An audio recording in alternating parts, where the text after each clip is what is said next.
오늘 우리에게 새날을 주신 하나님께 감사하고 이른 시간 주님의 전에 모인 여러분을 축복합니다.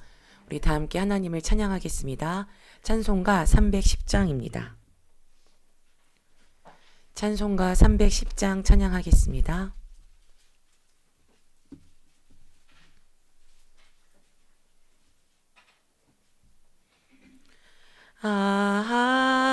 하나님의 은혜로 있을 데 없는 자 왜 구속하여 주는지 난 알 수 없도다.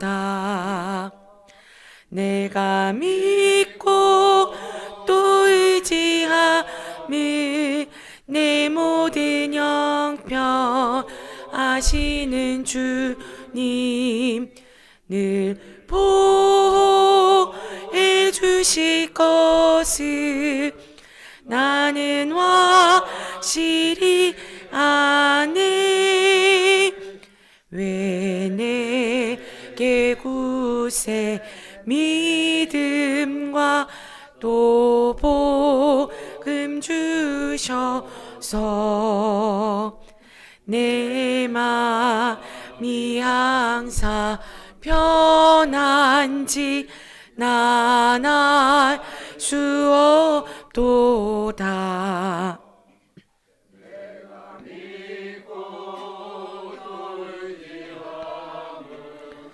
내 모든 형편 아시는 주님 늘 보호해 주실 것을 나는 확실히 아네.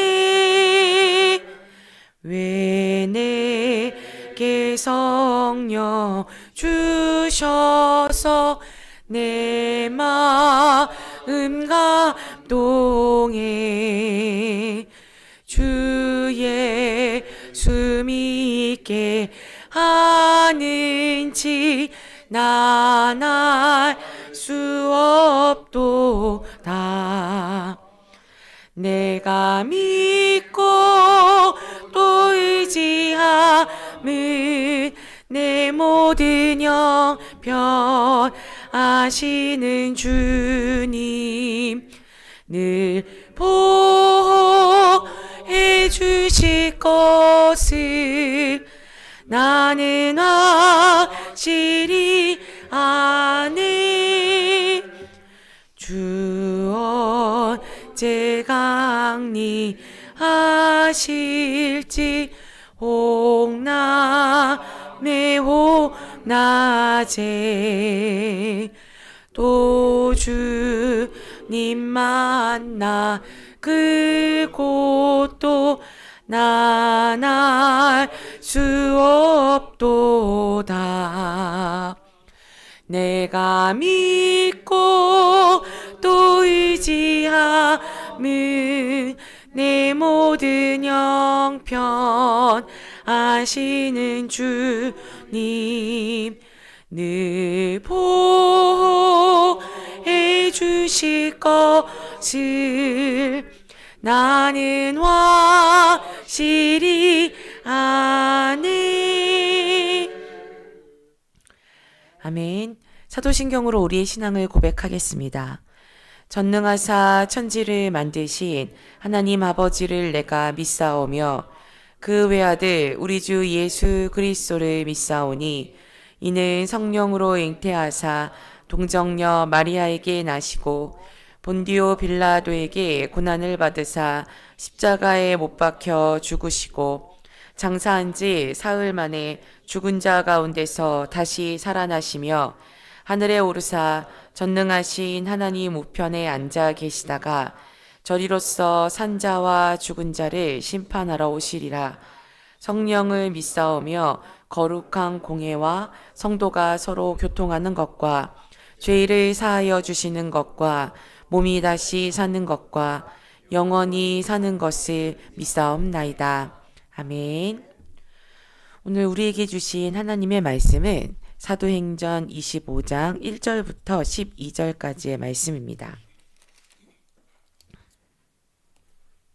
신약성경 230쪽 사도행전 25장 1절부터 12절까지의 말씀입니다.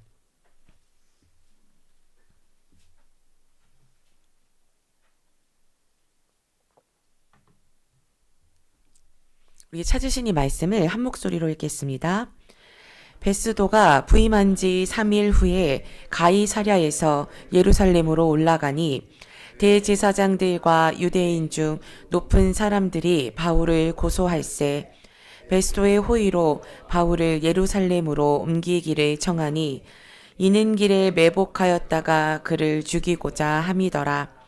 베스도가 대답하여 바울이 가이사랴에 구류된 것과 자기도 멀지 않아 떠나갈 것을 말하고 또 이르되 너희 중 유력한 자들은 나와 함께 내려가서 그 사람에게 만일 옳지 아니한 일이 있거든 고발하라 하니라.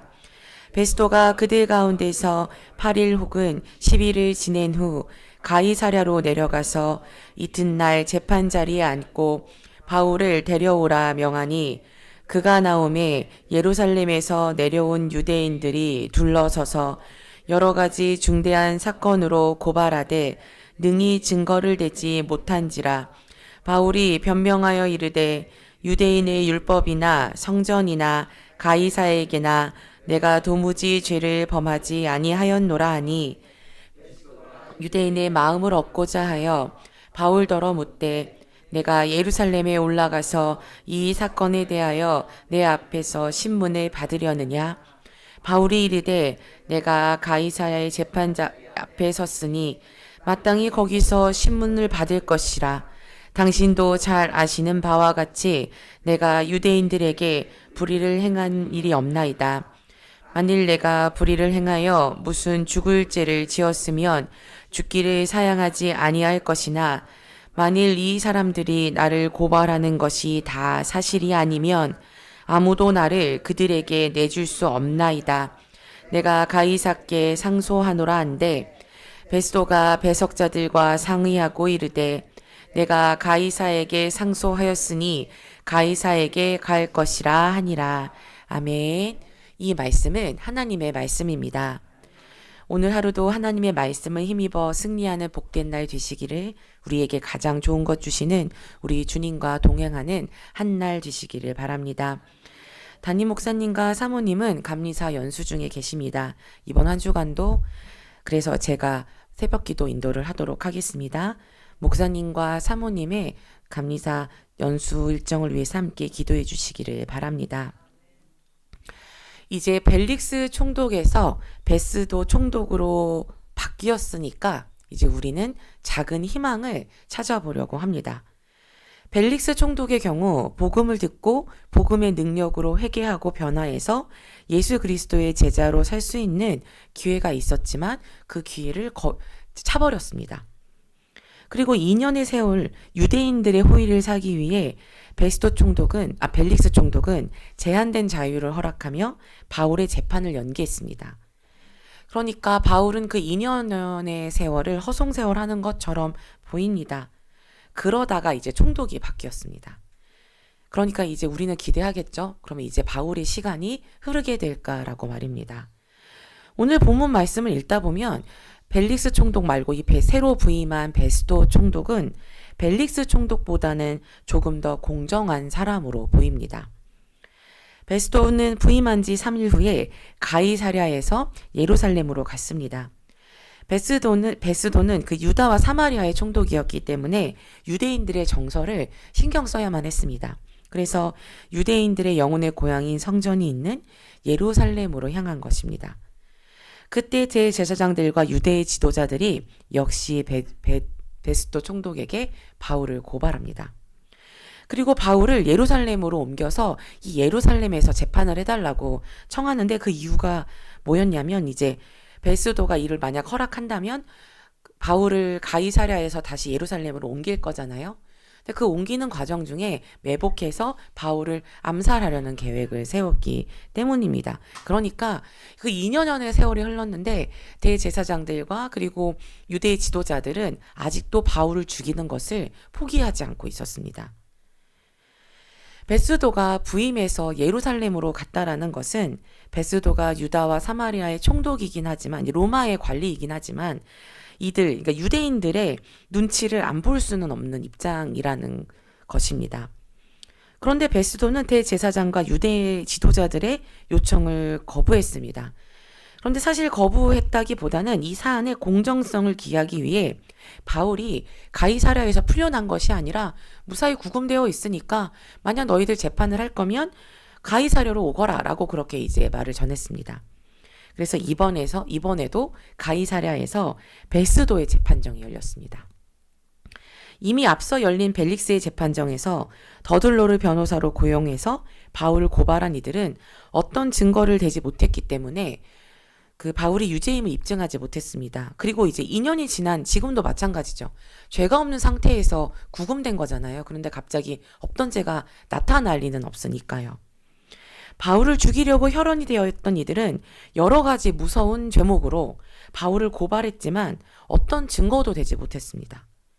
고발하는 이들이 어떤 증거도 되지 못하고 어떤 죄도 입증하지 못하고 있는데 지금 문제가 뭐냐면 계속해서 재판이 열리고 있다라는 것이죠. 그러니까 입증하지 못했으니까 지금 바울은 무죄잖아요. 그런데도 불구하고 바울의 유죄를 입증하려고 하는 재판이 계속되고 있습니다.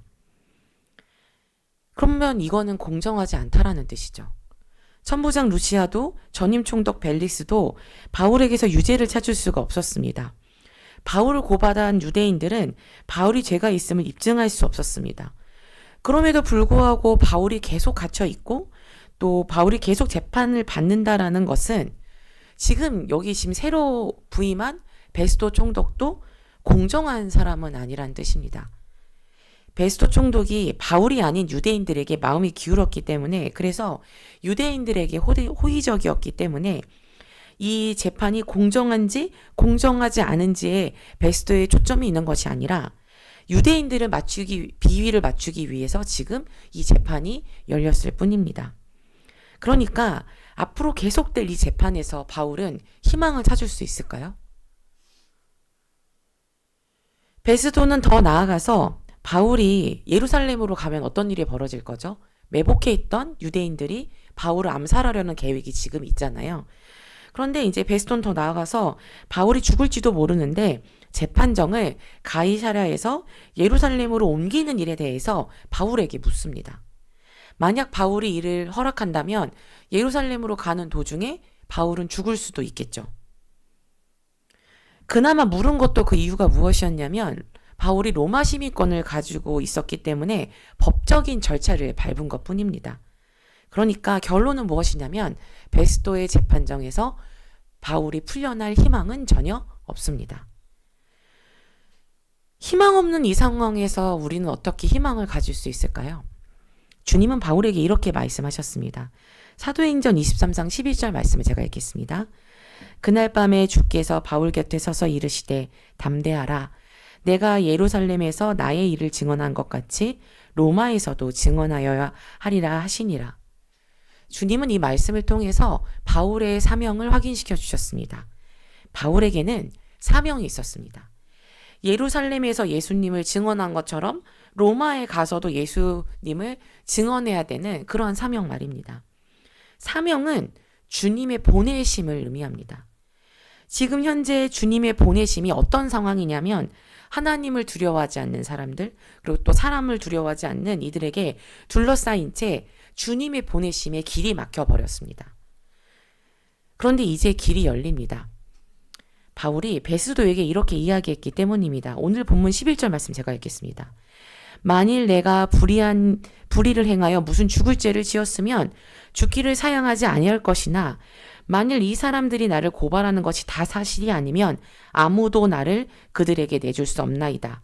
내가 가이사에게 상소하노라 한데 바울은 로마 황제 앞에서 재판을 받고 싶다라고 요청합니다.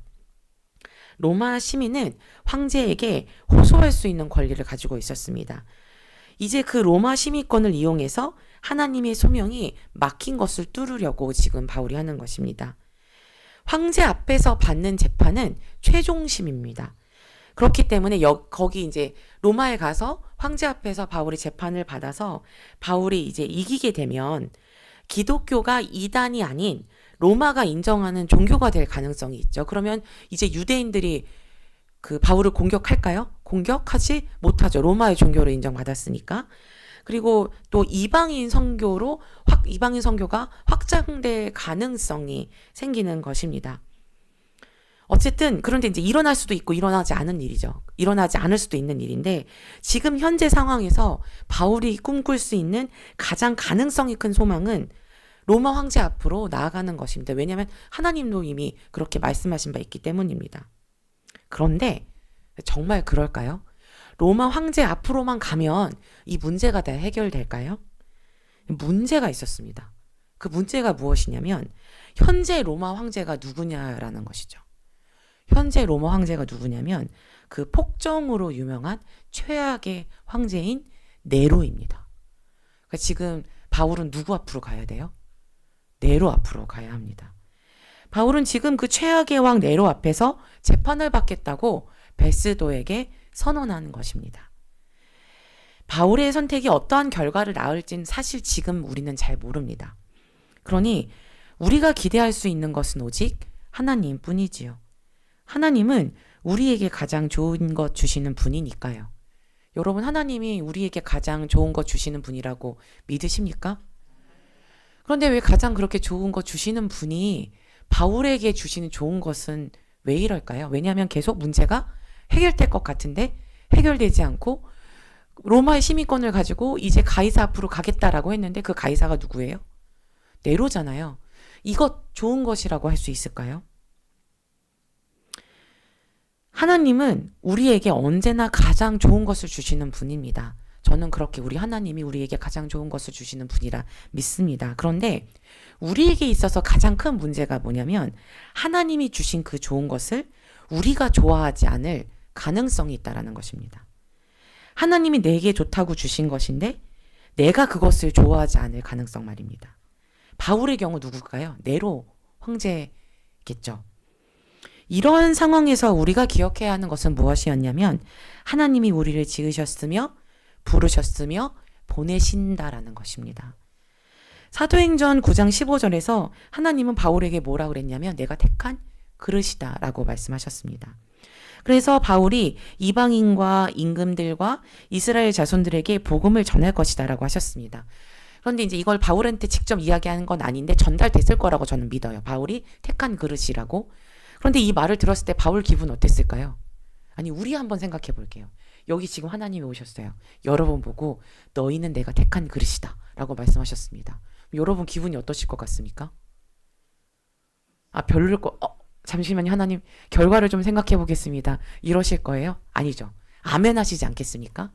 내가 택한 나의 그릇이다라고 하면 분명히 하나님이 우리에게 지금 오셔서 보여주셔서 말씀하신다면 아마 아멘이라고 말씀드리겠죠. 그런데 하나님이 덧붙여서 뭐라고 말씀하셨냐면 하나님의 일을 위하여 바울이 많은 고난을 받을 것이다 라고 말씀하셨어요. 하나님이 택한 그릇이라고 말씀하시는 건 내게 주시는 좋은 거잖아요. 그런데 고난도 좋은 걸까요?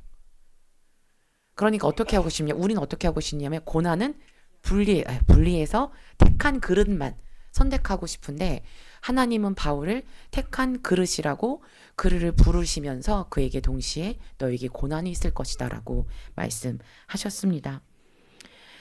붙잡힘과 고난 중에 있는 바울을 찾아오신 주님은 바울에게 담대하라고 말씀하시면서 내가 로마에 가서 증언할 거라고 말씀하셨습니다. 그런데 그 왕이 누구예요? 네로 황제입니다. 하나님의 부르심과 보내심은 이렇게 고통스럽기도 합니다. 내 마음에 들지 않기도 하고 마음에 들지 않는 것을 넘어서 내가 아주 좋아하지 않을 수도 있습니다. 바울이 황제에게 가서 재판을 받겠다라고 한 것은 하나님이 그에게 말씀하시는 것이 지금 이루어지는 과정이잖아요. 그런데 그 황제가 네로라는 것, 지금 현재 우리 눈에는 최악으로 보일 수 있습니다. 그러나 하나님은 가장 좋은 것 주시는 분이고 우리의 슬픔과 어려움을 우리가 감당할 수 없는 큰 기쁨으로 바꾸실 수 있는 분입니다. 그러니 우리가 할 수 있는 것 해야 하지 않겠습니까? 우리가 할 수 있는 것은 우리에게 가장 좋은 것 주시는 우리 하나님을 믿고 의지하는 것입니다. 왜냐하면 우리 하나님이 나를 지으시고 나를 부르셔서 나를 보내시기 때문입니다. 오늘 하루도 우리 하나님과 동행하는 하나님을 믿고 의지하여 주님이 우리에게 주신 소명을 향해 내디는 한 걸음을 걸을 수 있는 오늘 한 날 될 수 있기를 간절히 소망합니다. 기도하겠습니다. 참 좋으신 주님, 주님이 우리에게 주시는 가장 좋은 것을 기대합니다. 그리고 주님이 주신 그 가장 좋은 것을 내가 기쁨과 감사로 받을 수 있기를 간절히 소망합니다.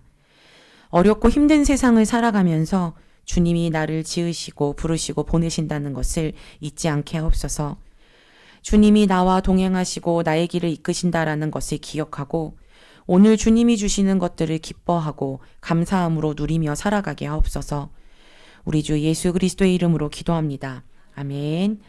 하늘에 계신 우리 아버지여, 이름이 거룩히 여김을 받으시오며 나라가 임하시오며 뜻이 하늘에서 이루어진 것 같이 땅에서도 이루어지이다.